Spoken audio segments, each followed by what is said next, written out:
against the light you shine on me. Your angel eyes won't set me free.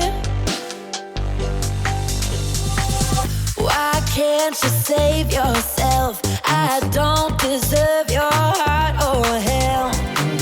I'm drowning your devotion to me.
Try to fix me when I'm too far gone. I try to hurt you every time I run. Why can't you save yourself? I don't deserve your heart or hell. I'm drowning your devotion to me.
This wasn't the plan.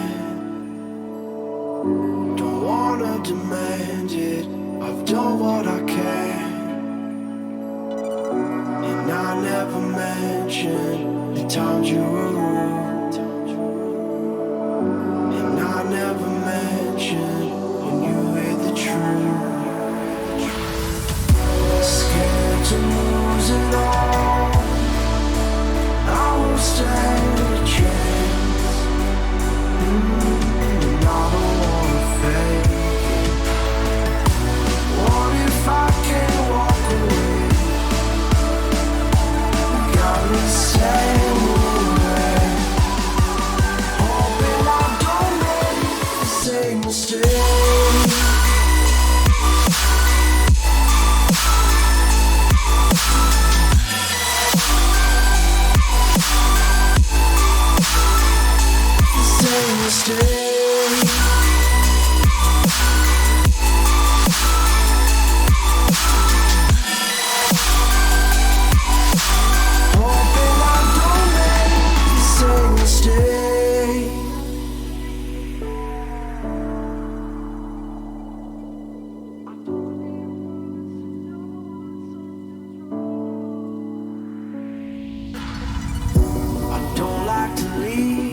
Unresolved, maybe it's madness. I'm begging you, please pick up the call. You're causing me damage. I should've known, wasn't your fault. Don't even matter. I wasn't thinking clear, trying to take it there. Scared to lose it all. I won't stand a chance, and I don't wanna fake it. What if I can't walk away? You got me standing in the rain, hoping I don't make the same mistake.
next to me. I can't pretend. You've got me feeling like you're where I wanna be, wanna be. Please don't let me go, I need you right here by my side. So won't you run away with me tonight? You could be the one that I've been wanting all my life. Cause when you're looking at me with those eyes, I don't wanna leave, I need you, we could be the light. So won't you run away with me tonight? I could be the one that you've been wanting all your life. Cause I know that I'm ready to go down to the brighter side. La la la, la la la la la la la la. La la la, la la la la la la. La la la, la la la la la la la la. La la la, down to the brighter side. La la la, la la la la la la la la. La la la, la la la la la la la.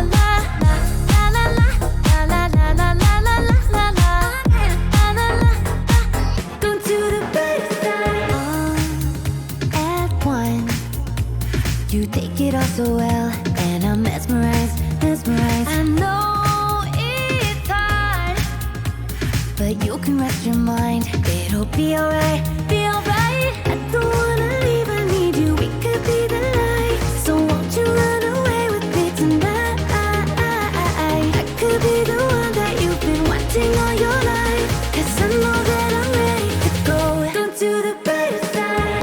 La la la, la la la la la la la la. La la la, la la la la la la. La la la, la la la la la la la la. La la la, down to the brighter side. La la la, la la la la la la la la. La la la, la la la la la la. La la la, la la la la la la la. La la la, down to the brighter side. I don't wanna leave, I need you, we could be the light. So won't you run away with me tonight? I could be the one that you've been wanting all your life. Cause I know that I'm ready to go down to the brighter side.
There's no mercy.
What is up, LvLUp Nation, and welcome to the Thursday, March 18th edition of LvLUp Live, your home for gaming and esports news, brought to you by OTN Media.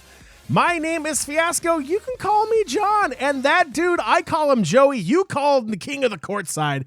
What's up, Joey? How you doing today? I'm doing all right. I woke up this morning. I was so energized. I was ready for LvLUp tonight, and then work happened, and it's a long work day. It's been a very long work week overall, but John, we have a lot to cover tonight. I'm pretty excited. We'll probably have to delete some topics as we go, so this isn't an 8-hour show tonight, but it should be exciting all the same. You know, Joey, I speak on behalf of LvLUp Nation here when I say this. We would love an 8-hour show. We would love a 9-hour show. But Joey, I speak on behalf of myself. I would not love an 8-hour show. I'm not done yet. But we all have family. Thinking about it. We all have family. We all have friends. I don't think any of us could commit that much time to one episode of LvLUp Live. Joey, it's just too much awesomeness packed into one episode. So I think we're doing the right thing by cutting it down to at least 6 hours. So Nation, it's not going to be 6 hours. Don't worry. Nation, make sure you follow the show on social media. That's Twitter and Facebook at LvLUp Live. That is at LvLUp Live. And while you're on Twitter, Joey has been hot on the leaks. I don't know if that sounds good or not, but you've been killing it.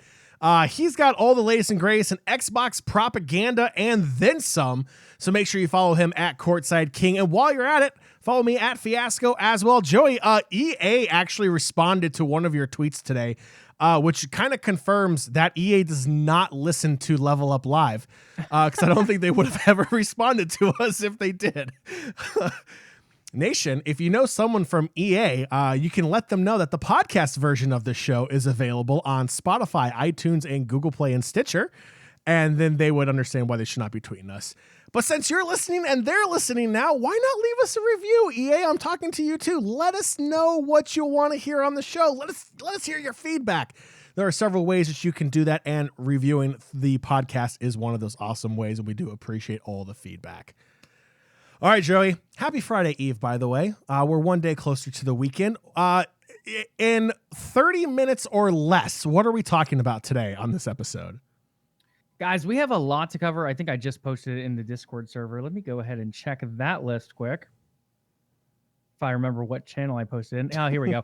Okay, guys, we have esports roster moves on the clock today, some gaming partnerships, Activision Blizzard layoffs. We're going to go touch on a bit of those, as well as some controversy around them. PlayStation and Xbox. If you guys are not on the Discord server, discord.me/OTN, there has been a whole lot happening with Xbox and PlayStation this week. We're going to dive into some of that. We're going to talk Paradox Interactive Showcase. I believe it happened on Monday. Square Enix Presents happened today, and much more. Whew, Joey. All right. Today's goal is under 5 hours. I think we can accomplish that. It's not going to be 5 hours, people. Don't worry about it.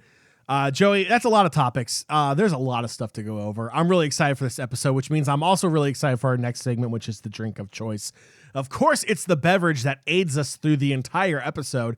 Joey, what are you having today on the finest day of March and of course, that's the 18th, and I have no reason why I call it the finest, other than the fact that it's a Thursday before Friday, which means the weekend is like 26, 27 hours away. We'll stick with your fine theme. I'm going with bourbon. Not the same type of bourbon this week. Going back to Woodford Reserve. It's been an exciting week. Not quite a Microsoft acquired Bethesda week, but pretty exciting all the same. So bourbon once again. I feel like there's been enough blood at my work this week from everything that's going on. So regular, standard, traditional Moscow Mule. Joey, fun fact: the Moscow Mule did not originate in Moscow or Russia. Or anywhere overseas. It actually originated here in the U.S. And why we call it Moscow, that I haven't figured out yet. Delicious, nutritious. Vodka. I'm using Polish vodka, that's gotta be though. where it comes from. I'm using Polish vodka, so I mean, well, that's your version of this thing. Are we going to call it a Polish mule? Like, I get. What happened to the Bloody Comrade? That didn't make its way here tonight? The Bloody Comrade didn't make it because all of my stores are currently out of the hibiscus ginger beer. Fun fact, they only come in packs of 4, Joey. If I have 2 in one night, that kind of shortchanges me at the end of the week. And then it becomes a hunt Ooh, that's a really bad pun. I don't think anyone would get it, so I'm not going to make it. But it becomes a hunt for the hibiscus. Were you going to say ginger. for the Red October? I was going to say for the Red October, which is a massive boomer moment there for you. So, Joey, we have our topics, we have our drinks. No more boomerisms. Let's get right into where we're going to start. Let's go with gaming and esports news. Let's go. Absolutely. So, guys, like we said, we have a lot to cover tonight. So some of these topics we're not going to go as in depth as we normally would, like analyzing every single roster move and what every single partnership can mean for everyone. Some of them we're going to have to gloss over, but we'll make sure you get them known all the same. Kicking things off with those roster moves, CSGO, Vitality 6-man Nivera is stepping down as Team Vitality transitions back to a 5-man roster. I think the biggest thing here, not necessarily this particular move, John, but the fact that we've seen this in CSGO before. Some teams try that 6-man roster. Some teams try a 10-man roster. When it comes down to it, a lot of teams do end up reverting back to that core 5. It just seems to take away from that synergy between those 5 players when you're sometimes shuffling another player in. We've seen success with it as well, though, like in League of Legends with SK Telecom. I believe it was like season 7 maybe that they won. I could be wrong on that season, but they had a good jungler substitution that came in there between Blink and Benji at one time. They were able to move some people around, and it was impactful enough to make it worthwhile. In CSGO, we really haven't seen that as much, though. Yeah, I feel like League of Legends is one of those titles where you can pull off the sub coming in just because of how much that game fluctuates on an every other week basis. With CSGO, a game that's pretty much standard, doesn't change too terribly much. It's kind of like the NBA 2K League where that 6th man kind of really is the odd man out. Like, you're rarely ever going to see them step in unless there is a physical injury, there's an illness to a player, or a player has to depart for a period of time due to suspension or due to personal reasons. So I feel like in League of Legends, there tends to be a little bit more success with a sub versus some of these other titles where the game pretty much does not change unless it's on a year-to-year basis versus League of Legends that's like a week-to-week basis, it feels like. Yeah, absolutely. And I think that's a major case here. So once again, another one of those rosters trying that 6 or 7-man roster, bumping back down to 5. Unfortunately, Nivera being the man left out here of Team Vitality. Over to League of Legends, Astralis has chose to part ways with veteran mid laner Nukeduck. John, this is something we've talked about before. Astralis being one of those teams that struggled quite a bit. They ended up making a change in mid lane and bringing in Magic Felix, being a player who he's really strong, especially when it comes to the challenger ladder. Very, very well versed. He has like 5 accounts, I think, in the top 10 or has in the past. Very talented player, but he did suffer from stage fright before. Now that we've seen a lot of these competitions move online, however, he's been able to get a bit more comfortable on stage, or on the virtual stage, I guess, in this sense, subbing in there for Nukeduck as he took some time off. Now it does look like Nukeduck will be moving away from the team as Astralis will move forward, at least for now, with Magic Felix. Over to Rocket League. Legendary Rocket League player Rizzo is retiring after the weekend. Currently plays for G2 Esports. Not retiring completely from Rocket League. He will be staying on a different level, moving from that professional level to a content creator space. I do like this move overall from Rizzo. I think he probably still had years left in him as a competitor. Incredibly talented. You and I had the pleasure of seeing him live. When was that, John? The Rocket League Season 4 championship, I think? Does that sound right? Season 4 sounds right. I had to count the years backwards. It feels weird. So yeah, pretty talented guy overall. Very good player when it comes to Rocket League. I don't think we saw him win that year, but overall he is one of those guys that really does well in playoff formats. He's able to run his team pretty deep. G2 Esports being that pretty successful team. We do see him stepping back here, but I'm glad he'll be staying around, at least in that content creator role. Moving from player moves to business acquisitions, Sony and esport venture RTS have jointly acquired the Evolution Championship Series. That is EVO, for those out there who don't know what that is. It's most known for a popular fighting game competition. It runs a few throughout the year, but one in particular is its big EVO competition. It holds a number of fighting games from Smash to Guilty Gear to Tekken, Street Fighter, so on and so forth. John, this is one of those acquisitions that I did not see coming. I know of some in the developer space that Xbox and Microsoft and Amazon and Sony are all kind of looking at, but I did not really see the acquisition of EVO here by Sony. It completely caught me off guard. I do like the move overall, especially in the fact that EVO will still be open to other platforms. So just because Sony acquired them, does not mean you lose stuff like Killer Instinct from Xbox, Smash Brothers from Nintendo. All of those games are still welcome to attend EVO. Yeah, not only did it catch a lot of people off guard, but it's kind of a strange deal when you think about it. A lot of these leagues will have a console deal with PlayStation or with Xbox or with, like, let's say, Alienware computers, but rarely do we see a platform developer in this sense, like a Sony with the PlayStation, acquiring essentially a fighting game series. Like it's very unique, if you will. I do like the idea that Sony's going to keep it open to other platforms. I feel like that they have to do that. But I think this is going to be a pretty decent move for both parties involved. I think it's going to give Sony a little more exposure. But yeah, I think just overall the deal in itself is very unique. And there really isn't too many other deals like this that we can really use as a comparison and say, hey, this is what happened here in this situation. It's going to be really interesting to see how this plays out over the next couple of years, especially once we're out of these weird COVID times, to see how this really does flourish for both EVO and for Sony. Well, not only that, but RTS is involved here as well. So it's not just Sony acquiring them. RTS is involved. I think that's the other part of the deal that we really don't know. So one of those factors being, how will Sony, I guess, take care of an esports scene? We really haven't seen them do a very good job of it before. Same with Xbox and Microsoft. Like, you can argue Halo had a good time at one point, Gears as well. But overall, Sony and Microsoft have not really been, let's say, the greatest at nurturing their esports scenes and growing them. They've made them go. They've given them prize pools, but there hasn't really been too much, I guess, just overall growth in general. Like, we really haven't seen them pop off in any sense. Part of that is held back to titles like we've talked about the Gore and Gears of War before. On the Sony side, really not too much of that in that sense, but we haven't seen much success either. RTS being a newer org, I'm curious what they're going to bring to this as well, not knowing too much about them prior to this move. Over to partnerships and investments on the other side of the green and blue stream here. Xbox has partnered up with The Rock and his ZOA Energy product to launch a ZOA decorated and stocked Series X mini fridge and Xbox controller. John, I don't know if you have a picture of that one ready, but it is an interesting deal. Not something new. We've seen The Rock and Xbox partner up many times before. He was there for the original Xbox alongside his buddy Bill Gates. Then he comes back. He's done some promotion for the Series X here and there, but they've continued to keep the meme as a dream thing alive here, moving from the full-size Series X fridge to now a mini fridge that is ZOA branded. And the ZOA product looked interesting as well, John. From what I've read, it's like a green tea / coffee base for a lot of them. So very much a different take than your Monster, all those other energy drinks out there. Pretty much Rockstar, Monster, Red Bull, all of them are very different from that. Joey, this is a very large mini fridge for only being able to hold 6 cans. That's what I'm saying.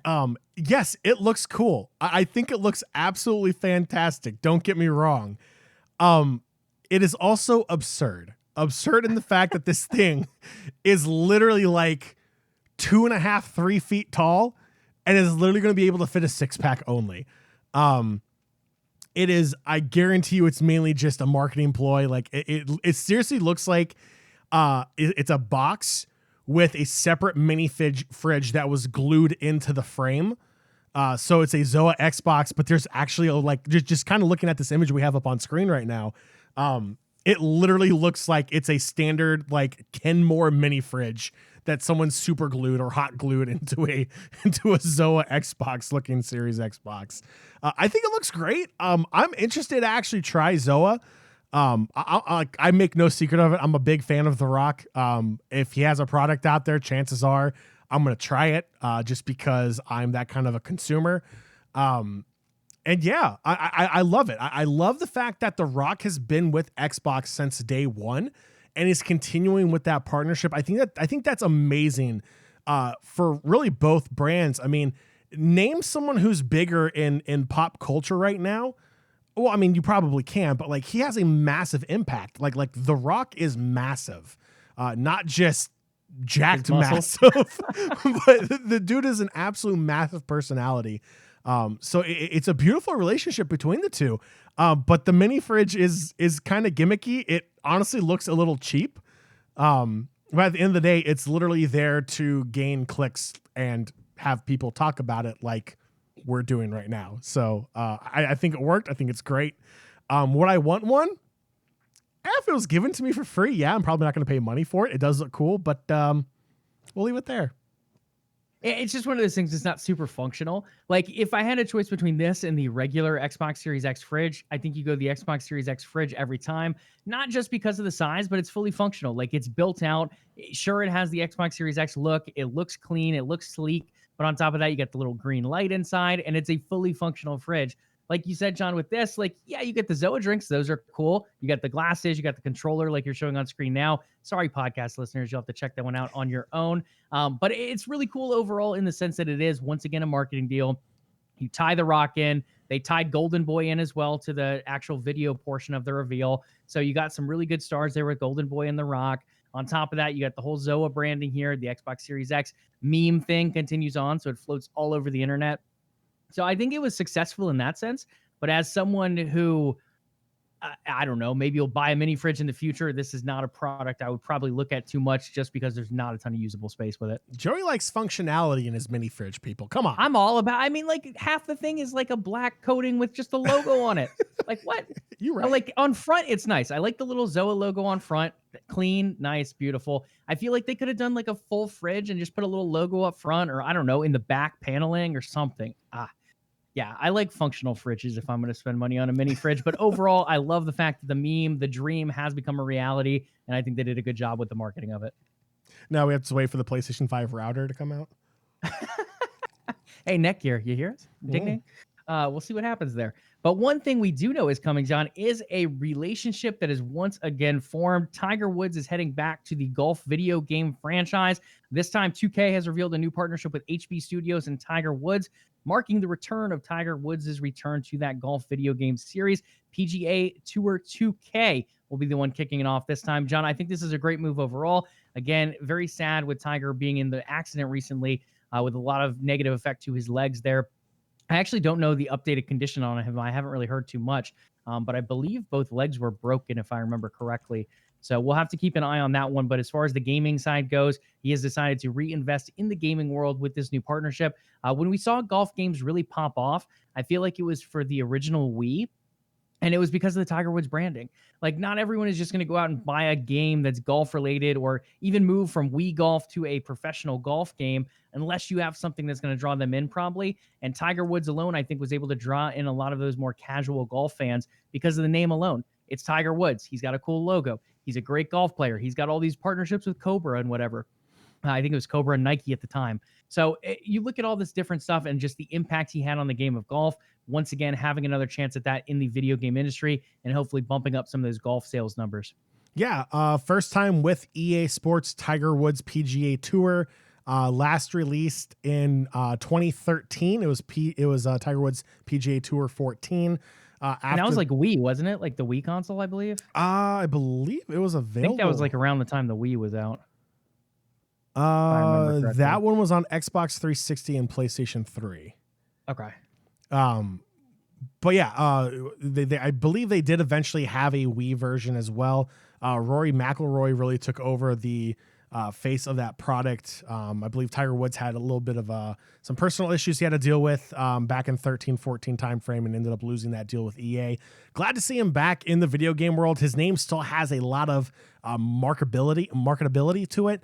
And yes, Joey, according to ESPN, 2 days ago, Tiger Woods went back home to Florida. He is still recovering injuries to both legs, but the doctors are positive on his recovery. So again, well wishes to Tiger. We don't like to see anyone get injured and hurt, especially in automobile accidents. So, positive vibes to Tiger. Hope you feel better, bud. And can't wait to see this new product.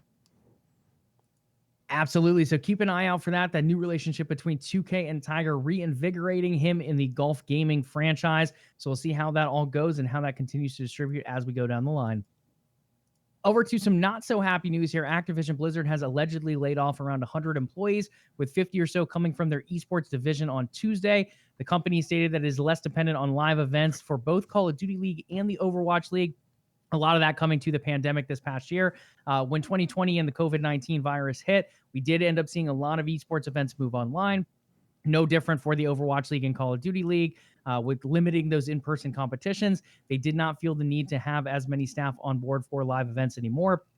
Now, with that being said, John, not all of these are from that live event circuit. Again, only about 50 of these 100 to 150 employees were from that esports side. So a lot of game developers being cut here as well.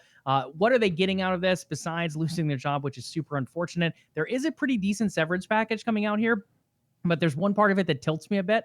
So overall, they're getting 90 days of severance, which is pretty good overall in today's climate, given COVID-19. And on top of that, they still get a year of health benefits. So being bumped from that, they still get that full year of health benefits.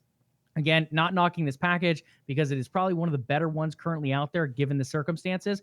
But on top of that, John, and this part tilts me, the laid off staff will also receive $200 in Battle.net gift cards.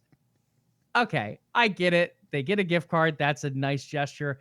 But you're literally firing people and then giving them $200 to spend on the products they just got fired from. That tilts me, John. I am not a fan of that. Again, great severance package. I think overall that's decent. It sucks people are getting fired. COVID-19 has caused that effect for a lot of different jobs. But the fact that you're going to top it off with a gift card for the people you just fired to buy games that they were potentially working on and got fired from is super tilting to me. Yeah, I feel like I can kind of understand what Blizzard Activision were trying to go with the gift cards. Like, it was kind of like, hey, it's not you, it's not us. It's kind of the current climate of the world, global, financial market at right now. It's really weird, but also, hey, we're Activision Blizzard. We just had an $8 billion profit. So it's just again, it's interesting that when these layoffs have come, I agree with you. The gift card idea does taste funny. It seems really tacky. But I agree with the rest of it. I think 90 days of severance pay plus a full year health benefits for the younger generations out there. Just to put this into perspective for you, Cobra, which is the health insurance you get when you lose your job, essentially guarantees you the same coverage, but the only difference is that your employer is no longer paying their portion. And just as a number here for you, Joey, for my healthcare, I pay roughly $120 per paycheck.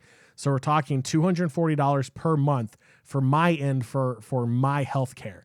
On Cobra, that same plan, if my company is not paying it, if I get fired, let's say, it's $900 a month, which if you think 240 is difficult to do when you don't have a job, 900 is almost impossible to do per month when you don't have a job, but you want to keep your health care.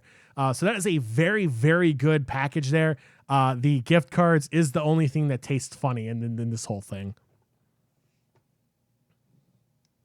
Yeah, I think the gift cards just in general, it's a little bit of a slight burn as they go out. Again, as John said, the package is quite good overall. It's just that little bad taste that the gift cards lead in the end is a little too extra for me. Now, with that being said, that's not the worst part of this whole thing. Besides people losing their jobs, besides them getting these gift cards, there is another piece of information that came out this week. Last but not least, it came out that Activision CEO Bobby Kotick is set to receive a $200 million cash payout. Not $200 like those gift cards, $200 million, thanks to a shareholder value creation incentive in his employer agreement. So diving into this a little deeper, John, again, we're not lawyers here, LvLUp audience, so we did not examine any contracts or anything like this. We're purely going off what we have read online from said lawyers and some journalists. A loophole in the agreement allows Kotick to receive a full performance equity payout from previous years, regardless if the company milestones were met or not, due to the company's share price increasing over 66% since December 2019. As a result, Kotick will get cash rewards dating back to 2017. Fun fact, they will not be in Blizzard gift cards. This is pure cash, $200 million of it. In comparison to another big CEO like this, we're going to compare it to Nintendo CEO. He earns about $2.5 million per year with his bonuses included. Bobby Kotick, not even including his salary here, is getting $200 million compared to Nintendo, whose CEO is getting $2.5 million with salary and incentives included. John, this to me is ridiculous. It's one thing for someone to make this much money at the top, and I think that's an issue entirely. But the fact that you're laying off 100 or so employees here knowing you're getting this giant payout coming in as well, it doesn't quite sit with me very well, just like that gift card. Joey, if I may have your permission to be blunt for just a moment, I promise I won't go on a rant. Okay. This is why people hate corporate America. This is why corporations piss the average person off. You're going to sit here and fire 800 plus people in the time span of 24 months, but yet you're going to give yourself a $200 million performance bonus. What?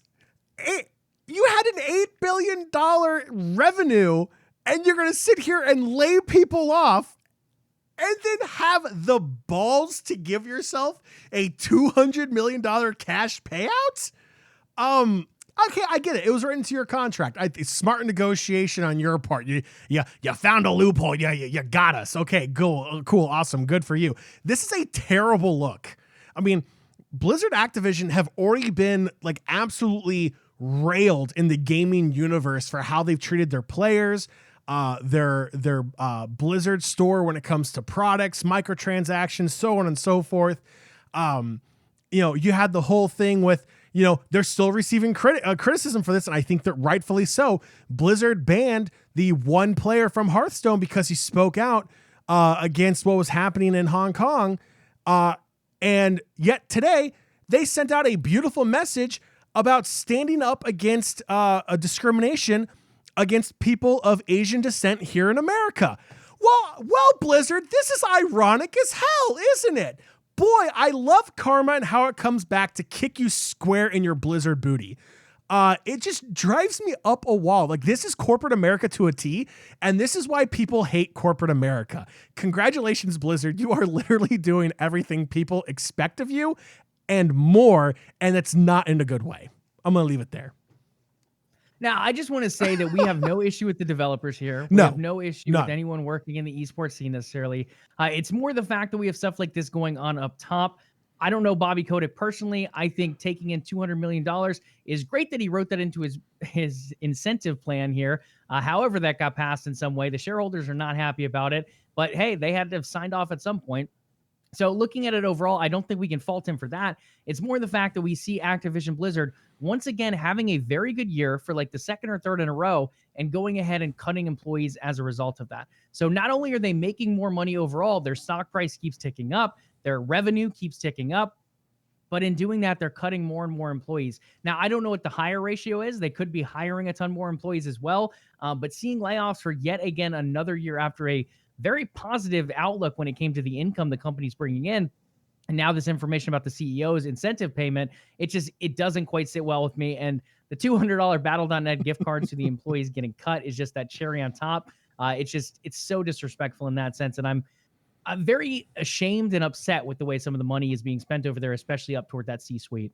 Yeah, it's frustrating because this is not the same Blizzard a lot of us grew up with. This is not the same organization or developer that brought us the titles that helped grow gaming and esports into what it is in present day. It honestly, and I feel like Blizzard fans have every right to be upset. It feels like they have betrayed the gamers. It really has. And it's moves like this that when gamers become adults and they start caring about businesses and they start caring about the stock market and they start actually caring about like the nitty gritty, like adulting crap, if you will, that, you look back at this company and you're just like, wow, like I was putting money into this company and this is what they were doing with it. And some people may feel like they were betrayed, like they feel dirty about it. Yeah, I'm upset at how Blizzard has developed over the past several years. It's sad to see. It really is. And I know there's a lot of other gamers out there that feel the same way. I know many people who have boycotted Blizzard altogether. They refuse to play any of their games. They've canceled their WoW subscriptions. I'm talking about people who played WoW from day one that have canceled their subscriptions. They haven't bought any of the expansions. People who have never even given Overwatch a shot, uninstalled everything, uninstalled Battle.net client, everything, just completely gone. And that's not good. Numbers came back out again. There was like a 47% player dip in subscription time for World of Warcraft again. And that's talking with a very successful Shadowlands launch. They had another massive drop off in the player base. Now, that being said, there always is a dip a little bit after an Overwatch expansion comes out, but this was a massive dip, larger than anyone expected. Close to 50% dropped off after the first month or two of the new expansion, and that's not good for Blizzard. Yeah, I don't want to spend a ton more time on this, but done. I think one other thing to throw out there, John, is the fact you have these other subscriptions coming out too, though. Like maybe people are looking at other ways to spend that money. You have Star Wars with a reemergence. Maybe they end up looking at the Old Republic and subbing over there. Elder Scrolls Online is doing very well right now. Maybe they look that direction. Xbox Game Pass is doing extremely well. PlayStation Now. It feels like there's a ton of different services. I mean, even in the TV side with Disney Plus, you have ESPN Plus, you have Paramount Plus, Everything Plus. It feels like nowadays. Netflix is out there, Amazon Prime. There's just so many subscriptions in today's day and age. Now, again, I'm not saying all of that, but I think that's partly why we see some of these heightened numbers and a lot of these fluctuations, whether it be additions or subtractions to services, because there's so many competing services now on top of the stuff that people are already having issues with Blizzard. So definitely want to keep an eye on there, guys. Again, John and I, you know our opinion now, as if it was ever going to be hidden to begin with. Sorry. But go ahead and make your own opinion on that as well, and we'll see how things go. Hopefully, Activision Blizzard does not have a third year of layoffs as we head into the next year. PlayStation is shutting down PlayStation Communities feature next month. John, I don't think we need to expand too much on this. I don't think it was a great feature overall. I also don't think the Xbox equivalent of clubs is a great feature. I think in practice, or in idea, I guess it was a great idea. In practice, it never really amounted to too much. It's a way to get together. It's a way to chat, find friends to do different activities with in a like-minded game. So let's say John is a big Grand Theft Auto player. He wants to get together and hit up the city with some dude in a club. Go for it. He can jump in there. No one's really utilizing these, though. If people are looking for random people to play with, they're doing it through some kind of multiplayer online search. Maybe they even go to Reddit. Maybe they join a Discord server, Discord being one of those big factors in this, in my humble opinion. So I don't really see this as a big feature being lost for PlayStation, and I wouldn't be surprised if Xbox Clubs is shut down pretty soon either. Yeah, I don't know anyone who used Communities. I've never used Communities. When it was announced, I was never like, "Ooh, this is a must." I feel like this is right up there with PlayStation getting rid of their video rental on their PlayStation Network store as well. I just think no one used it, and it's better to cut your losses. Chop, chop. They're continuing to cut losses here, John. We already talked about it last week. Sony's Japan studio is shutting down / merging into another studio, but a lot of veteran talent leaving. Next on the list is legendary producer Masami Yamamoto, known for Tenchu, Soul Sacrifice, and Bloodborne, among others. He revealed on Twitter this week that he has left Sony's Japan studio at the end of February. On top of that, he goes on to jokingly state that he can now make games for any platform. So I don't know what that means in the end. It means he could join someone that's third party that develops for Xbox, PlayStation, Nintendo, whoever. It means he could go to some other platform. He could form his own studio. He could just retire altogether. We really don't know at this point. But it is kind of funny how he jokes about that, with a lot of those Sony studios being very heavy on that exclusivity and a very big legendary producer being lost here from Sony. Now, again, he could go back to Sony as well. That's always an option too. But at least for now, it seems like he's another one moving on from that studio. But Sony has filled the void, not necessarily with the same kind of developer. You can't quite fill a legendary JRPG developer in that easily, but this is a cool one all the same. Former Stadia developer, and before that, EA Motive co-founder and co-creator of Assassin's Creed with Ubisoft, Jade Raymond has found a new home. She has decided to form her own independent studio, Haven, in Montreal, with the backing from Sony. So again, this is not a Sony-acquired studio, at least at this point in its lifespan. I think Jade Raymond is nervous about that, if I'm being honest. Her last two projects have been shut down by developers, and they have not been able to finish. We know Stadia's story. It's kind of still being written, but we kind of see what's going to be written with it. So she wants to finish a game. So how is she going to do that? She's going to make her own studio, and she's going to set the rules, but she's going to do it with a big corporation funding of Sony here. The studio's first project will be an original new IP for PlayStation as well. Later projects could do the same, but at least for now, we know the first project will be exclusive to PlayStation. Anything you want to say on Jade Raymond and PlayStation and Haven and all this good stuff? No, I think it's great that she's going to create her own studio. I think it's going to be fantastic. I'm glad that she got out from the disaster that is Google Stadia, and I'm excited to see what her first game will be in the new studio. Wow, chat is quite unique tonight over here. I just looked over. I see one of us. You should scroll up and see your new nickname there, JoJo. Oh, the JoJo thing? Yeah, I did see that. Thank you. I think it was Chipmunk gave me that one. Beautiful stuff. Sticking with PlayStation for a couple more things.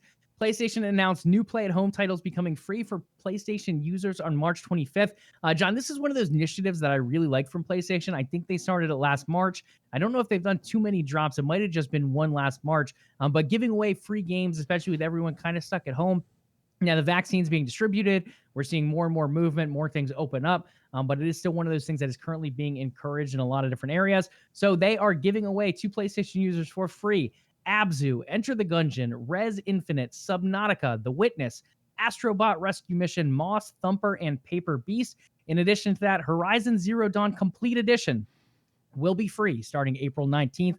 John, I have not played a ton of these games. I've played a little bit of Abzu. I've played some Subnautica, and The Witness is fantastic. If it comes to puzzle games, I think The Witness is one of the coolest ones out there. Definitely worth checking out these games. And guys, they're free. What is the harm in clicking claim this game? You don't even have to download it onto your hard drive right now. Just claim the game while the license is up there for grabs. Again, that starts March 25th. Last bit of PlayStation news, at least for the foreseeable future in all these notes today. PlayStation dropped a first look at its new next-gen VR controller in development. John, we already broke this down pretty heavily when we actually found the patent a couple weeks ago, so I'm not going to dive a ton more into this, but the big thing with it is it's going to have adaptive triggers, haptic feedback, finger touch detection, and more. We did also find that patent for the banana controller that Sony is developing, or the ability to turn a banana into a controller. Not too many details on that, but I think that's the one John and I are a little bit more curious about. I hate that so much. God. You hate that so Nemo. God. Hey, yes, we are here all night, folks. Forza Horizon 4, a 2-year-old game, has recently launched on Steam to great success this past week. John, both the Standard Edition and Ultimate Edition placed in the top 5 of global sellers last week, 2nd and 5th respectively. Valheim did maintain its top spot, though, reaching now over 6 million players. Viking fans, you guys are killing it over there. It feels like they are just on their way to Valhalla when it comes to that chart, John, selling week after week. It feels like every week or every 2 weeks they're adding another million players. Still in early access and now up to 6 million players there. But again, congratulations to Forza, a 2-year-old game, absolutely popping off on those sales charts as well this past week. There's a lot on here. A couple more, and then we're going to dive into a little bit more gaming news. ZeniMax Online Studios has opened another new location. This one is in Wisconsin. Again, this is right on the backs of that Bethesda acquisition by Microsoft. Not going to touch on it a ton, but this is the third studio we've seen them open up recently. They opened up one in California and now one up here in Wisconsin. They're working on multiple unannounced projects in addition to Elder Scrolls Online with that one. More details to come probably later this summer. Microsoft is bringing its Xbox Auto HDR feature to Windows PCs. John, I'm curious to get your thoughts on this one. With more than 1,000 PC games planned to be supported when it initially launches. I don't know if you guys, chat, listeners, whoever, know too much about HDR, but at least to my knowledge, it's more of like the brightness setting within games. So kind of pulling, it feels like hundreds more colors out. So instead of something being somewhat colorful, it becomes ultra colorful, being able to pull colors that are on different parts of the spectrum that might not necessarily been as accessible when originally played on the screen. I really like it on the Xbox side. I think it's really cool. Cyberpunk was one of those games that really benefited from it. So I'm curious to go back eventually with it being added, if Cyberpunk is included in these additions, how much brighter it makes Night City, or how many more colors are available within Night City among these other 1,000 PC games as well. Yeah, I believe HDR is more of like a color and clarity kind of mark there. So it's great. Now that I have a TV that has HDR capability as well, things pop more. It looks great. It's fantastic. So it's great that the feature will be coming to Windows to more than 1,000 games when it comes out. That's going to be really, really cool. I think a lot of people are going to enjoy how their games are going to look and feel with that HDR auto feature. Chat was asking, we missed this in chat, haptic feedback. So it's kind of like a vibration type of setting, guys. So like when you're interacting with other players or touching things, like maybe you run your character into a wall, it's kind of a little bit more of a vibration type of setting based on that. Instead of just like a rumble pack vibration, it's a little bit more like affected by where you're hitting it. So like in VR, let's say you punch a wall with your virtual fist, you're going to feel it in that parts of the controller. So like if you punch knuckle first, you'll feel it toward the front of the controller is where it'll vibrate instead of the full controller. It's a little bit more of like a controlled vibration to kind of add to the sensual feelings or whatever of the game. Yeah, Joe, I think you hit the term there. It's a 21st century built-in rumble pack. I mean, practically what it is. It's Yeah. like a rumble pack that can choose its part of the controller. It's very It's interesting. fantastic. It's so great. And the best part about it is, Joey, it's a rumble pack that doesn't take the same slot as your save disc in your N64. There you go. There's another throwback for you for everyone who was not lucky enough to be around for the N64 era. N64 always making its way here. Some people call it the best controller in gaming. I thought it was a unique controller. I don't know if I go with best, but definitely one out there to check out if you guys have not seen it before. The three-pronged legend, as we call it here on the show. I will go with this only. It's better than the Dreamcast controller, and I'll leave it there.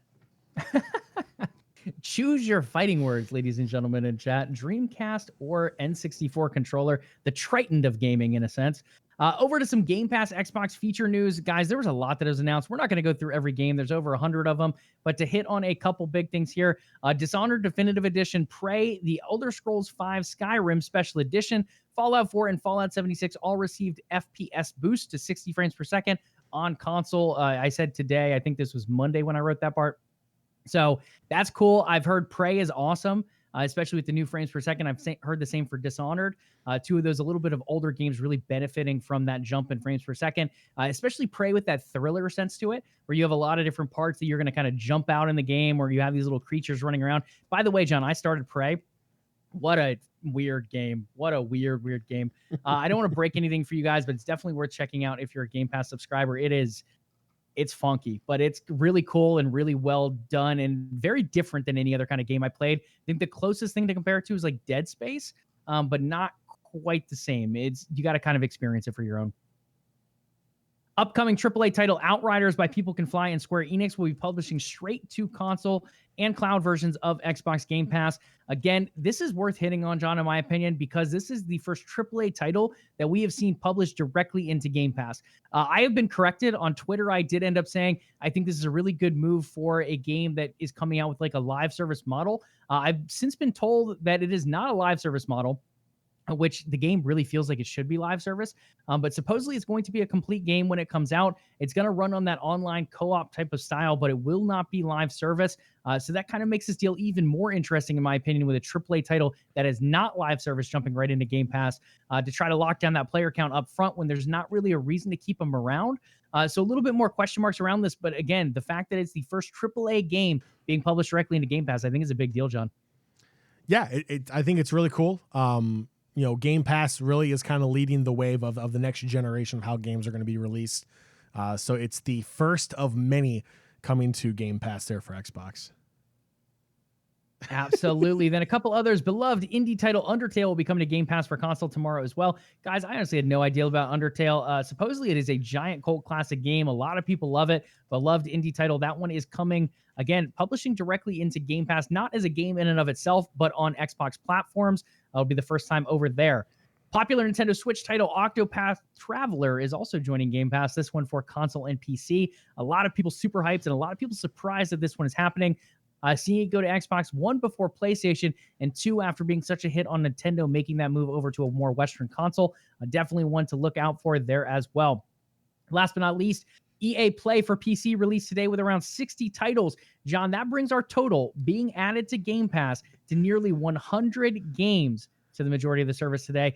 Since Friday, 100 games being added just about. There's a couple that are coming later in March, a couple coming in April, but around 100 games being added to Game Pass.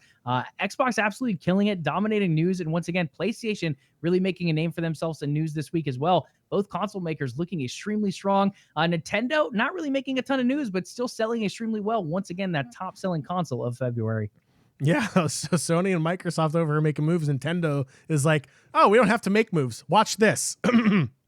Mario. Done. People are crazy. It's absolutely insane. People are crazy. People can fly.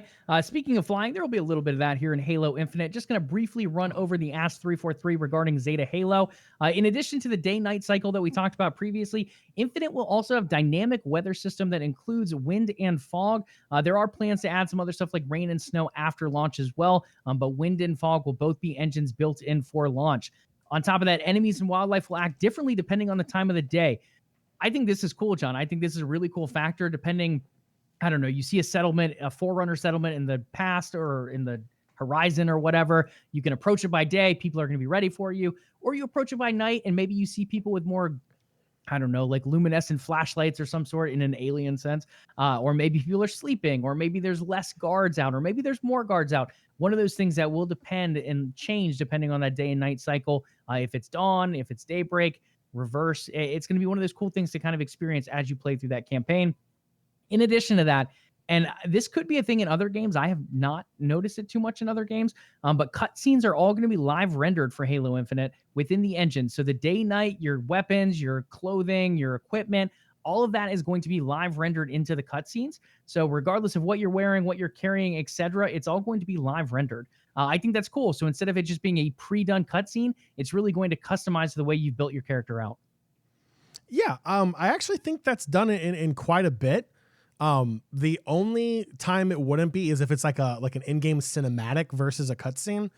I know Star Wars: The Old Republic has that where your character is however you dress it. Warcraft does it as well.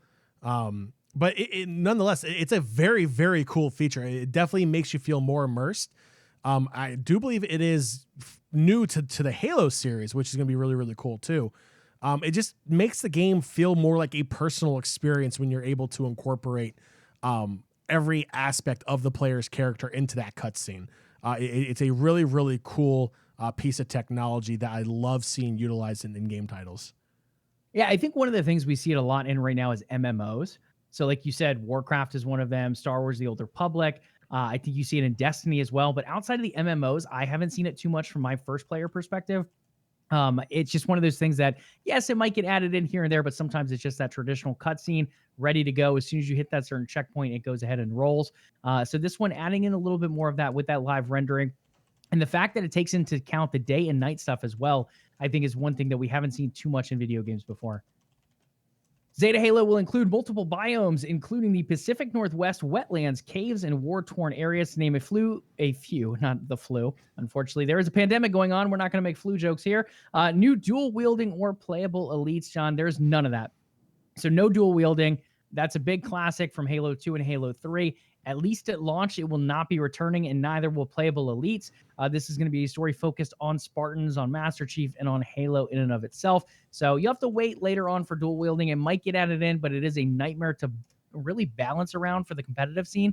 So if anything, I think it gets added to first person, or I guess first player campaign type of mode. Not really something we'll probably see too much in multiplayer. There's a couple other things here. We're not going to dive too much into any others, but I think the one other one to mention here is knocking people off the ring is a thing, John. I can see you really enjoying that, so I'm excited to play through this campaign with you later down the road and see what you can knock off the ring and make a little bit more excitement in that area. You're getting called out for your puns in chat. They said it's 2 bad ones in a row. Okay, hey, that's what we're known for here at LvLUp. No. It's what you're known for. Do not bring my name into this. For the record, those that follow us on Twitter, what are we on Twitter? At LvLUp Podcast, I think. At LvLUp Live, Joey. At LvLUp Live. See, there's just so many things going on here on the show. At LvLUp Live, John actually made the pun for tonight's tweet. So go ahead and give him a little bit of that. It's a pretty decent pun, though. It wasn't a pun. It's fact. We were not drafted in the NBA 2K League. It is fact. Okay, it's a little punny there, John. Good sir. But let's talk Paradox Interactive because we got to keep moving. We have stuff still to cover. Paradox Interactive showcase Surviving Mars is getting an in-dome buildings pack and a free tourism update. That is out this week. Crusader Kings 3 is getting its first DLC dropping March 16th, which did happen, so a couple days ago for you Crusader Kings fans. Empire of Sin is headed to Game Pass, and that did drop today. And last but not least, and actually 2 more, Stellaris will be getting a console edition set to drop on April 15th. And then PDXCon Remixed, a digital event for Paradox fans, is scheduled. This one will be happening in May 2021 on the 21st through the 23rd. Over to Square Enix Presents. This one happened today at 1 p.m. Eastern time. So we finally made it to today in the gaming news. We're making our way through. There are some fun stories after this as well. But hitting on Square Enix Presents first, we saw a new cinematic trailer for Outriders. Again, that is dropping April 1st of this year. Originally scheduled for February. It got a slight delay there, and they've been able to brush things up, do a little polishing here and there. Now you can go ahead and head your way to Enoch and check that out. It's going to be a rehash of information in today's showcase for that Square Enix. Not really too much new information coming out outside of that cinematic. Tomb Raider 25th anniversary, John. This one's popping off this year. Lara Croft is going places. We have a number of things planned throughout the year. Tomb Raider Definitive Survivor Trilogy dropped today. Guys, I can't speak for every platform, but right now it is currently $19.99 on Xbox and PlayStation platforms. Normally a $59.99 game, so go ahead and pick up that discount. If you have never played through a Tomb Raider game of the rebooted series, I highly recommend it. I've played through 2 of them. They were phenomenal. I haven't played through the 3rd one as of yet. But 1 and 2 are really cool. I think the story is really great. The RPG settings are a little bit more on the lighter side, but still plenty of customization in there. Some cool ways to approach enemies, great stealth mechanics. Definitely worth checking out. An animated series is in partnership with Netflix is in the works as well. A new movie with, I'm going to mispronounce her name, but Alicia Vikander, something like that. She's the new Lara Croft out there. She has another movie coming out. Gaming crossovers in the works as well. And then, John, I'll let you turn over to this. Things are kicking off with Lara Croft appearing in Fortnite, ramping up next week with Croft Manor becoming a playable adventure in Fortnite Creative as well on March 23rd.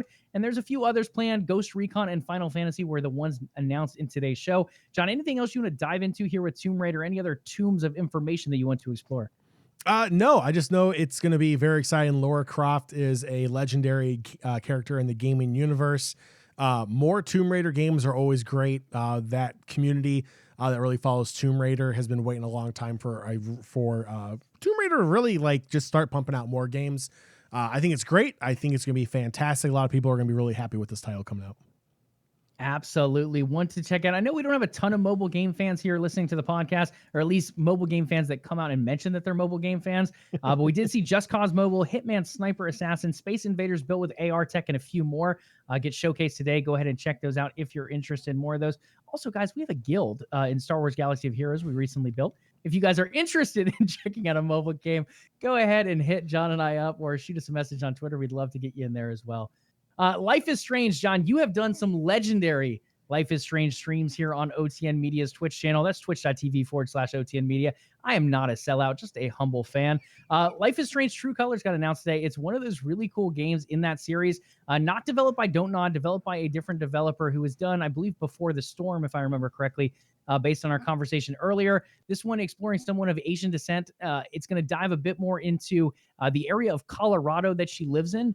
And with these Life is Strange games, and I'll let you elaborate more on it, they typically hit on prominent issues in today's society. This one will do the same with a little bit of power of emotion involved as well. Yeah, everyone's calling you a sellout. Chad is literally killing me today, and I really do appreciate it. I was telling Joey before we hopped on, I did not have the greatest day at work today. So I appreciate chat really livening it up here today. Thank you for making me crack up this entire episode so far. Joey, Life is Strange True Colors. As a massive fan of Life is Strange, I think this is absolutely fantastic. It's Game 9, I believe, is the developer. I wrote something else 9 though. It's not Tech 9, I know that. Deck 9? I think it's Deck 9. Let's see here. Anywho, nonetheless, you're right. They did Before the Storm, which was the prequel to Life is Strange, really focused on Chloe and Amber, which was the girl that was missing in Life is Strange at the kind of the whole story centered around. So now with Life is Strange True Colors, that same developer's coming back to really bring life to this new character.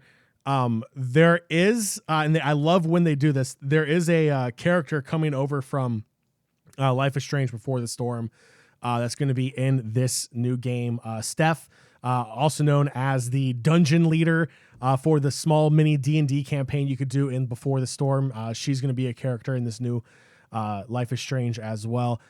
Yes, Joey, it is an emotional roller coaster for Life is Strange. It is, like you said, it hits on a lot of current topics that tend to offer a different point of view for a lot of people when they play these games. They really make you think. And this game is going to be no different.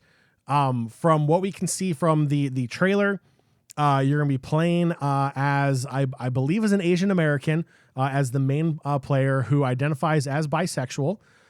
So there's a lot of things there already. that's going to be playing out, and the story is going to center around the death of her brother. She doesn't believe it was an accident. She thinks there's something more sinister behind it. If there's anything I know from Life is Strange games, there's something more sinister behind it. How is it going to play out? Nobody knows. But the great thing about this, Joey, is that it's going to be released as a full game, not as 5 episodes like we've seen in the past, not as 3 episodes like we've seen in the past. It's going to be one complete game, but you'll have the option to play it in chapters because like they said in today's video, if you need an emotional break, which having played every single one of these games, you will need an emotional break, especially if you're someone who gets invested into a story. Playing this game, I can't wait for it. The previews looked amazing.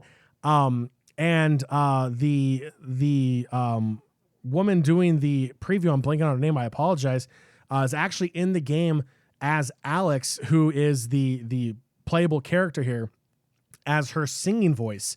And her cover of Radiohead's Creep was put into the game, and her rendition is chilling. It's absolutely fantastic. I thought it was amazing. Joey, if you can't tell, I'm excited for this game. I'm going to be streaming this game on OTN again once it comes out on September 10th. I have already pre-ordered the Ultimate Bundle because with the Ultimate Bundle, you'll get the remastered Life is Strange and Life is Strange Before the Storm, which is fantastic. Guys, look, if you haven't played any of these games, a lot of them are available for free on Steam. Give it a try. It is a very different kind of game than what you may be used to, but the story is so important. The situations they put you in, you have to make decisions that alter every second of that game. It is such a unique style of game. Definitely give it a shot. Like I said, a lot of it's available for free right now. It is definitely worth a try. Oh, this chat is so extra tonight. I love it. It is developed by Deck 9, John. After we fumbled that one around, we did get to it. In chat, no, that is not Cloud9. No, that's not Tekken 9. We're talking Deck 9 developing this one. Not Don't Not Entertainment, but a great developer all the same. Then we had Project Athia get revealed, and we got a name for it. It is going to be Forspoken, John. Pretty much the last bit of the Square Enix showcase here, the but one more thing type of project here. Project Athia coming out. Forspoken being that new name and being a really cool idea of a project, John. All we saw really was a lot of fluid movement. We saw some really nice, I guess we'll call them biomes, like environmental design within the game. It's still a ways out. It's going to be a PlayStation console exclusive at the very least, maybe a full exclusive set for 2022 to come out. And I believe it's a 1-year or 2-year exclusivity deal there. But Forspoken looks phenomenal. Again, really no idea of too much of what to expect in this game, but fluid movement and very beautiful environments are definitely 2 things to go ahead and add to that list. Hey, Joey, I believe that was the the part that chat blew up on YouTube with like, is that an MF and dragon? It was just such a random line they threw in there. I think it caught like everyone off guard. It's like, yes, it's a damn dragon. You can see it walking down the street. It was so funny. Yeah, it was definitely a really cool trailer. They did a good job with that. They built a little bit of the story. We heard a bit about the main character. I definitely recommend checking out that trailer. It looks like one of the cooler games to expect here in 2022. They also mentioned Marvel's Avengers and Balan Wonderworld. I didn't really dive too much into this. I was actually in a meeting, so I had them muted. I didn't hear what was going on, but I didn't see anything that stood out super impressive compared to what we've already seen from both games. Marvel Avengers doing pretty poorly overall in sales, trying to find its way back. I think it needs to launch onto something like Game Pass, to be honest. Again, I am a little bit of a Game Pass supporter, if you guys haven't noticed, but I think it's one of those services that we've seen kind of revitalize games in the past. I don't want to say Sea of Thieves because it never fell that deep, but Sea of Thieves just hit 20 million players, which is a huge accomplishment. Forza Horizon going on Steam and Game Pass has bumped its numbers up a ton as well. No Man's Sky kind of had its reverse a little bit before Game Pass, but Game Pass has really added to that as well as a number of indie titles kind of being found. So if I'm Marvel's Avengers, I think depending on whatever kind of deals I have out there right now, I think you need a service like Game Pass to bring new people to try out that game, or maybe some big sales here later down the road. Balan Wonderworld kind of reminds me of A Hat in Time for fans of that game and that kind of style. A little bit similar to a Mario, but a bit more of that, let's say, Japanese animation style. Well, I mean, Mario is Japanese. That JRPG anime-y type of graphical style, let's say. It has a little bit more of that to the touch, but plays similarly to A Hat in Time from what I've seen. Chad is just lining you up on that whole Xbox thing. I may be a little biased. Okay, Instant all fam. caps. Shell. Who doesn't shell. like a service that you pay $14.99 and get, what are we at? Like 400 something games now, 500 games. Like eventually they're going to add another 0 onto the end of that, the way things keep going. So we'll see what happens, fam. But I like to support developers in my own way. We know John loves to with microtransactions. Shut up. So it's one of those things we like to explore other routes too. Excuse me, I'm not the one attacking you. Chat is. There's no need to deflect this onto me, Jojo Shillington. Oh, well, I like that one. That was very unique, good sir. But yeah, it is one of those things. I'm a big fan of Game Pass. I love what it's doing. And developers seem to love it as well, guys. So somewhere the money is flowing with it. We'll see how it continues to develop as we move forward. This next one, calling T-Spans if he's here in chat, maybe Tots as well. This is very interesting. I feel like we need to quit our day job, Sean. This next one pays quite a bit of money. A UK-based gardening company is hiring virtual landscapers to help players with their Minecraft worlds. We have Whatshed coming out here. They're known for being the largest independent buyer's guide for garden buildings in the UK, self-proclaimed, by the way. They're offering successful consultants pay upwards of £50. For those here in the US, that translates over to $70 an hour for their services. John, I would love to go into Minecraft, trim some hedges, kill some creepers, cut down some trees. For $70 an hour, sure, sign me up. Joey, this is literally the next evolution of Farmville on Facebook, asking your friends to come like help water your crops and everything. Look, right now, I will quit my job. I will move to the UK to do this if I have to. I don't care. I mean, this should be online though, right? I don't care. I want to move to the UK, Joey. Get me out of here. It's as simple as that. I will quit and start right now. I will shut the stream down and start trimming some virtual hedges in Minecraft right now. Like, this is ridiculous. I love it. Absolutely. So if you guys are looking at maybe a little different of a summer job this year, check out Whatshed, once again, offering about $70 an hour to trim some bushes, cut up some trees, and do all that goodness in some gardening scaping in Minecraft.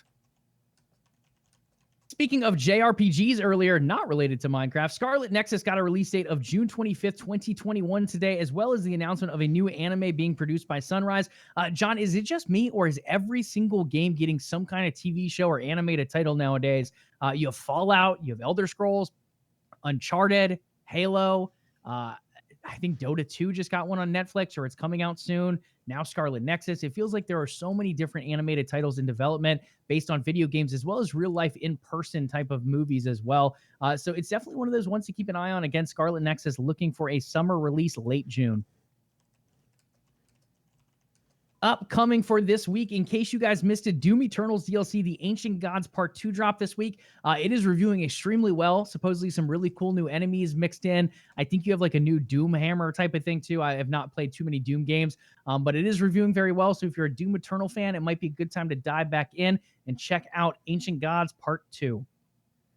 Sea of Thieves is celebrating its 3rd year anniversary. John, let's raise our grog here for that. Hey, it has eclipsed 20 million players with a number of events planned for this weekend. Guys, go ahead and get some free ship sets. You got some sale action going on, some cannons. I don't have do you have a picture of it available? It looks like a cool ship set from what I've seen. You go ahead and log in between some dates.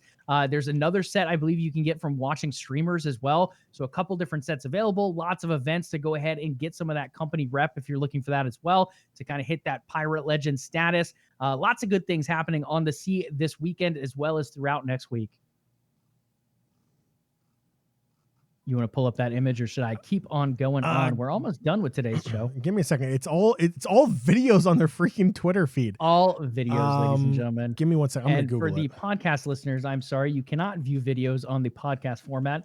We're just running MP3 this week, not giving that special video in your podcast catcher.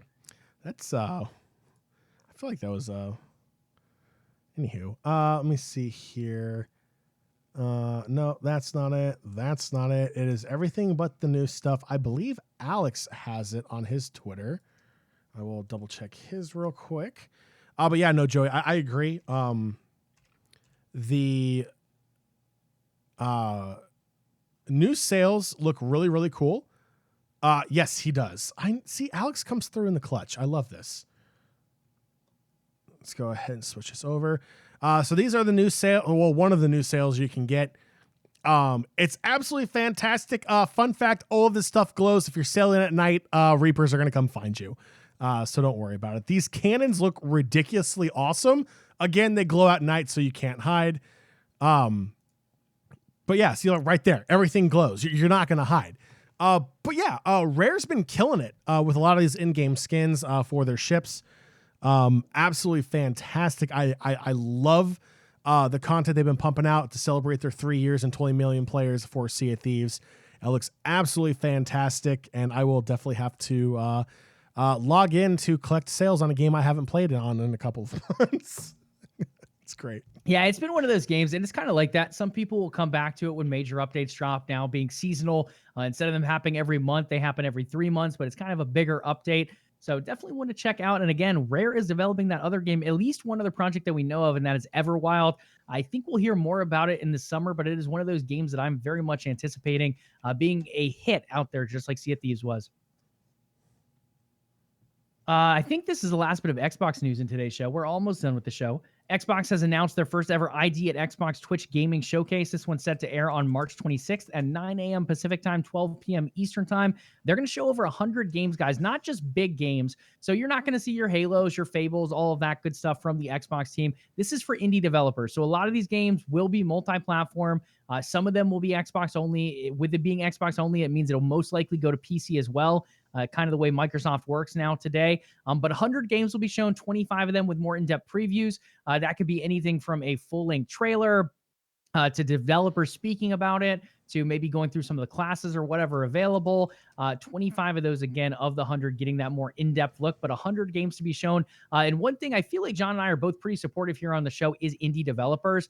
We know it takes a lot to build a video game. John and I trying to build a video game would probably be a nightmare. That's why we're here talking about them as opposed to developing them. But it is a lot of project, and it's very hard for indie developers to get their name out there. We've really supported Don't Nod quite a bit, and they started out as an indie developer. Now you have Life is Strange absolutely popping off.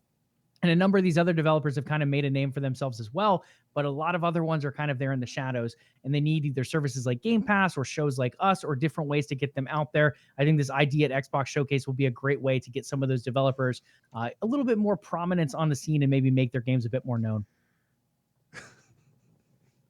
Chat is League of Legends. Go ahead, Joey. please. Chat is just on a whole nother level. Everyone is throwing out like early 2000s emo rock lyrics, and I'm absolutely loving it right now. It's fantastic. The most recent one is literally Dashboard Confessional. It was freaking fantastic. I'm sorry. It's great. Absolutely amazing stuff. Well, I'll tell you guys, one thing that's going to make you want to sing those lyrics is anything to do with League of Legends. League of Legends Wild Rift, if you have a hard enough time on mouse and keyboard, why not go ahead and give it a try with your thumbs and fingers? Wild Rift is heading into open beta for the Americas on March 29th. Now, not only can you be flamed on the PC version, but you can do it on the mobile version as well. They can go ahead and taunt you. They can steal your CS. They can kill steal you. When you miss that smite on Drake, you can get yelled at on mobile devices too now. If you're interested in that, that one's coming out again March 29th for the Americas.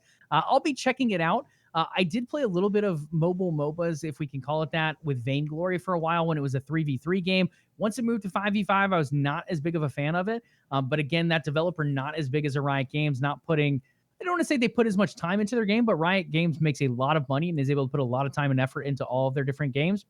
So I'll be checking it out. I don't know if I'll stick with it long term. I feel like it's supposed to be adapted to play a bit shorter, but I really don't want to be stuck there playing on a mobile device for 30 minutes in a game. So I think depending on what the time length of games be, that'll be one thing that affects it, as well as that toxicity potentially carried over from the PC version of League over here to the mobile version. Joey, League's not toxic if you're good. So that excludes you and I. What? Yep. It is definitely so true. It is definitely an interesting game. I try to stay positive, guys. When my team flames one another, I'm like, hey, guys, let's just pull it together and try to win this game. And then they usually just start yelling at each other more. So we try our best over here at LvLUp. We try to be nice to our fellow gamers, as John says in the closing, but it doesn't always work out on the Rift. So definitely one to look out for there. If you want to try it out on mobile, again, March 29th for the Americas. Just briefly touching on the LEC to mention Fnatic had 2 LEC members with COVID last week. Now, I know with the Fnatic flag in the background, you could think me defending their performance, which was absolutely terrible. And I don't think this was necessarily a major factor of that. Hillsong did have 3 very rough games, so I could see it playing into that. I do not think it's the reason Fnatic got absolutely mind blown last weekend. But it is definitely something to keep in mind, especially with LEC looking toward in-person playoffs coming up, not this weekend, but the following weekend, with players getting COVID. And I don't know if it's just Fnatic or if there's other teams that are out there as well that just haven't unveiled it. It is one thing to keep in mind with them looking toward that in-person competition that could potentially change the landscape of the scene for the playoffs. Last but not least, the final topic of today's mega show, guys. We had to cut a lot of topics today, so this show would not go hours upon hours. But thanks for sticking with us. Chat has been phenomenal tonight, even though they're making fun of me and coming up with all different shilling nicknames. It is one of those things that just happens here on the show. We got to talk about League of Legends, John, and that is the LCS. We have playoffs coming up this weekend with the upper bracket round 1. Is that correct? Yeah. No, I think this is wrong, right? No. Wait, this is real? Yeah, it's real. Yeah, you have to What scroll the hell over. is LCS doing? So it's funny. LCS does what it wants because no one cares. Why It's is not a this real the league. format? Wow, guys, that's Yeah. a live reaction. I did not realize they don't know how to make brackets here in North America. Wow. So if you guys want to see a real bracket, March Madness, by the way, we have a March Madness group. We'll go ahead and post that link in chat. But John, let's discuss this LCS bracket that is an absolute nightmare. This is going with the top seeds playing this weekend, and then the lower seeds playing the following weekend. So it's kind of like a backwards pronged bracket thing they got working over here in North America. And they wonder why we don't win international championships here. You wonder with brackets like this. The first matchup Saturday, March 20th is going to be Team Liquid up against Team Solo Mid. Team Liquid came out and won that lock-in tournament at the beginning of the season, John, and then TSM has been on fire recently. Do you take the hot TSM here or the slowly rebounding Team Liquid in matchup number 1? Part of me wants to pick TSM, and part of me is dying on the inside. TSM has really turned around from a slow start. They have been a very hot team. Team Liquid has slowly been starting to come online. They're slowly starting to pick it together. I think TSM takes this. I think I think Team Liquid really bounces back in the summer split. I think it will be close, but I think TSM comes out on top in this matchup. Yeah, I think it's going to be an interesting one to watch. I think it goes the distance here. I want Team Liquid to come out. I think Team Liquid has the potential to come out if everything's clicking. And I think the one player in particular to watch here is going to be Alphari in that top lane. TSM being a really strong team overall, but I think Alphari could be a difference maker. So while I do think with my mind that TSM is probably going to come out on top of this one, I'm going to stick with my heart actually in this matchup and go Team Liquid 3-2. Over to the next one, Sunday, March 21st, we have Cloud9. Again, not to be confused with Deck 9 or Tekken 9, but John's team over here in Cloud9. They're taking on the 100 Thieves, who are looking to steal a victory here in the first round. John, I'll kick things off. I'm going to be taking Cloud9 in this one. And while they've looked kind of dreary here and there, I'm going to take them 3-1 to win out in this matchup. Yeah, I think 3-1 is the correct prediction here against 100 Thieves. 100 Thieves have been really hot and cold all split long. Cloud9 has performed very well against them. I don't see 100 Thieves being that big of an issue for Cloud9. Cloud9's real issue will come in the next rounds. Absolutely. So we are taking, John is taking TSM. I'm going to take Team Liquid in matchup number 1. Should be a spicy one. We both have it going pretty far, possibly hitting that 5-game distance and giving us the lovely silver scrapes of the LCS. Then we have 100 Thieves and Cloud9. John and I both taking Cloud9 in that one. Moving on to next weekend, we won't go ahead and predict the matchups yet, but we have Evil Geniuses and Dignitas waiting over there. Again, not really sure what the heck is going on with this bracket in the LCS, but 2 teams to look out for later down the line being Evil Geniuses and Dignitas. Other than that, John, again, we had to skip over some topics here and there, so the show is not hours upon hours long tonight. We did end up just over an hour, which is impressive because I thought we were going to go longer. We hit a lot of topics, a lot of good gaming and esports topics. If you guys want us to cover things in particular other than Game Pass, please go ahead and hit us up in the chat. Hit us up on Twitter. I know, chat. I know you wanted that one in there. Go ahead and do your little copy pastas. We'll go ahead and be discussing those later on. Anything else you want to discuss on this week's episode, good sir? This is more what Ballin just said in chat that caught me off guard. Yikes. I don't even know. Oh my gosh, I just read that. Yes, wow. there you go. There you go. Hello, chat. I think that'll wrap us up, though, guys. We had a lot this week. A lot of big Xbox news, PlayStation news. We did have some roster moves in esports, League of Legends with that LCS playoffs kicking off. Again, we had Paradox's showcase this week, Square Enix's showcase. We already have Xbox ID showcase for next Friday announced. And there could be more. There could be more coming that we don't even know about. I know PlayStation has acquired some studios. I think they're going to hold off a couple months to announce those. But there are whispers of it possibly happening next week. So one thing to look out for there as well. Yeah, in today's day and age, there's just a ton going on. So should be exciting all the way from now through the summer. And then it's going to have a little lull before picking back up with some exciting game releases. But for now, for today's show, John, I think we are safe to call it and wrap it up.